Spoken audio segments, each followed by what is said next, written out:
पहली वेव खत्म, दूसरी में हम चल रहे हैं और तीसरी की बातें हो रही है। इस बीच जो टास्क फोर्स है जिसको ये काम सौंपा गया है वो क्या कुछ कह रहा है, उनकी ऑब्जर्वेशंस क्या है और किस सिस्टम को लेकर वो ये बात बता रहे हैं, इसको आपके सामने रखने की कोशिश करेंगे। माहिरीन का मानना है कि दूसरी वेव जो है ये जुलाई में इख्तिताम पजीर होगी, यानी ये जो इस वक्त की वेव चल रही है ये एंड ऑफ द जुलाई जो है वो खत्म हो सकती है, एक तरफ से ये कहा जा रहा है। और तीसरी वेव यानी जो इसके बाद तीसरा मरहला होगा कोविड का, वो with in the span of 6 महीने, 6 से 8 महीने के दरमियान तीसरा मरहला जो है वो देखने को मिल सकता है। ये माहिरीन की तरफ से जो है वो बात कही गई है। और माहिरीन ने क्या सामने रखते हुए ये बात सामने रखी है कि जुलाई में दूसरी वेव खत्म होगी और जुलाई के बाद 6 महीने का वक्फा आप दे दीजिए, उसके बाद तीसरी वेव जो है वो शुरू हो सकती है। सूत्रा एक ऐसा फॉर्मूला है जिसे अडॉप्ट किया गया है और सूत्रे का मतलब यह है कि suspectable, undetected, test positive and remove approach, ये सूत्रा का पूरा फॉर्म है।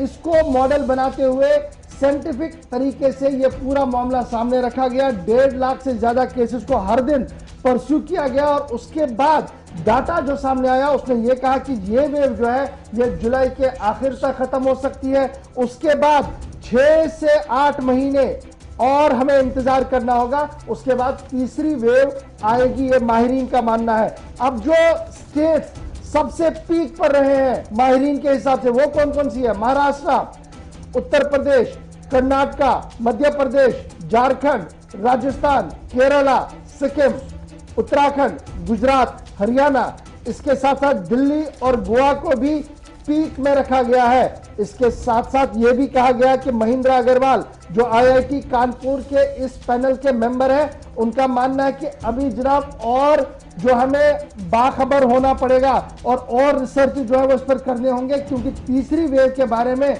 जिस तरीके की बातें सामने आ रही है उसमें मुल्क के निजाम को मजीद बेहतर बनाने की कोशिश करनी होगी।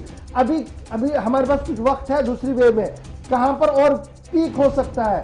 तमिलनाडु के लिए उनका मानना है कि पीक हो सकता है जी मई 29 से 31 के दरमियान, और पौंडीचेरी में भी 20 यानी आज के 20 तारीख से उन्होंने कहा कि वहां पर भी जो है वो पीक हो सकता है। और इस तरीके से दीगर स्टेट्स के अंदर अब ये पीक जो है वो आहिस्ता आहिस्ता करके डाउन होगा, ये मानना है जी रिसर्चर्स का जो लगातार टास्क फोर्स के साथ काम कर रहे हैं। और उनका मानना है कि फिलहाल जुलाई तक दूसरी वेव, उसके बाद 6 महीने का इंतजार होगा और फिर तीसरी वेव जो है वो आएगी। और उस तीसरी वेव के बारे में लगातार ये माना जा रहा है कि उस तीसरी वेव से बच्चों को बहुत ज्यादा खतरा हो सकता है। तो ये सारे रिसर्चर्स की बात है, ये सारे टेक्निकल टीम्स की बात है और मरकज के सामने ये बातें रखी गई। आपको याद होगा कि जो लोग कल हमारे साथ जुड़े थे 5 बजे के ट्रांसमिशन में, डॉक्टर एमएस खुरू साहब क्या कह रहे थे? उन्हें जम्मू कश्मीर के लिए हेड बनाया गया है, इसी टीम को लेकर जो टीम दिल्ली के अंदर भी काम कर रही है। उन्होंने भी इसी तरीके का खदशा किया कि हमने तीसरी वेव से कबल सिस्टम को क्या कुछ करने की जरूरत है, किस तरीके से बेहतर बनाने की जरूरत है। आप लोगों को वो चीज याद होगी।